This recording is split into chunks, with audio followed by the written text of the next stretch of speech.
जब मैं स्कूल में था तो लगभग हर साल सारी गर्मी की छुट्टियां अपनी नानी के घर बिताता था। मेरी नानी का घर बहुत ही अच्छा था। चारों तरफ हरियाली ही हरियाली, ना गाड़ियों के हॉर्न की लगातार आवाज़ें, ना हवा में कोई प्रदूषण, और से और नानी के हाथ का खाना। मैं दिन भर बरामदे में झूला झूलता या अपनी साइकिल चलाता। नानी के घर के कुछ ही दूर एक बहुत ही घना आम का बाग था और मुझे कच्चे आम खाना बहुत पसंद था।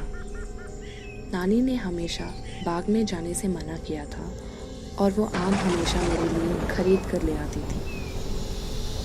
आसपास के लोग आम के बाग के रखवाले के बारे में बहुत अजीब अजीब से किस्से सुनाते थे, लेकिन आम तोड़ के खाने का मज़ा ही कुछ और था।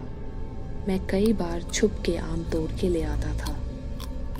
एक दोपहरी जब सब सो रहे थे, मैंने अपनी साइकिल उठाई और आम के बाग की तरफ चल पड़ा। उस दिन मुझे अच्छी तरह याद है, हद से ज़्यादा गर्मी थी और चारों तरफ अजीब सा सन्नाटा। हर समय की तरह मैंने मेरी साइकिल बाहर छोड़ी और पैदल बाग के अंदर चल पड़ा।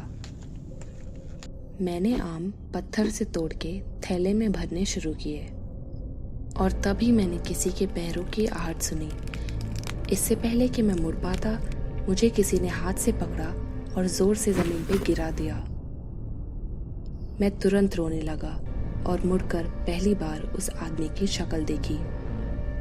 वो कम से कम 30 साल का था, बहुत ही गुस्से में था और वो लगातार मुझे गालियां दे रहा था।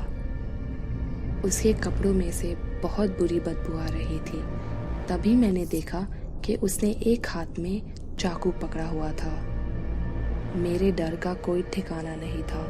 मैं तो अपनी जगह से हिल भी नहीं पा रहा था, जब एकदम से उसने मेरा हाथ छोड़ा और मुझे खड़े होने को कहा। मैं खड़ा हो गया। उसने मुझे ऊपर से नीचे ध्यान से देखा और फिर कहा, अच्छा है कि तुम लड़के हो, अगर तुम लड़के होते तो न जाने मैं क्या करता। और फिर मुड़कर वहाँ से चला गया। उसके बाद क्या, मैंने न आगे देखा न पीछे, बस वहाँ से भागना शुरू किया। अपनी साइकिल लेके मैं रोते रोते घर पहुँचा। ये सब मैंने नानी को बताया। आसपास के लोगों के बहुत ढूंढने के बावजूद भी उस आदमी का कोई पता नहीं चला। और आज तक मैं यही सोचता हूँ कि उसने मुझे सिर्फ इसलिए छोड़ दिया क्योंकि मैं एक लड़का था।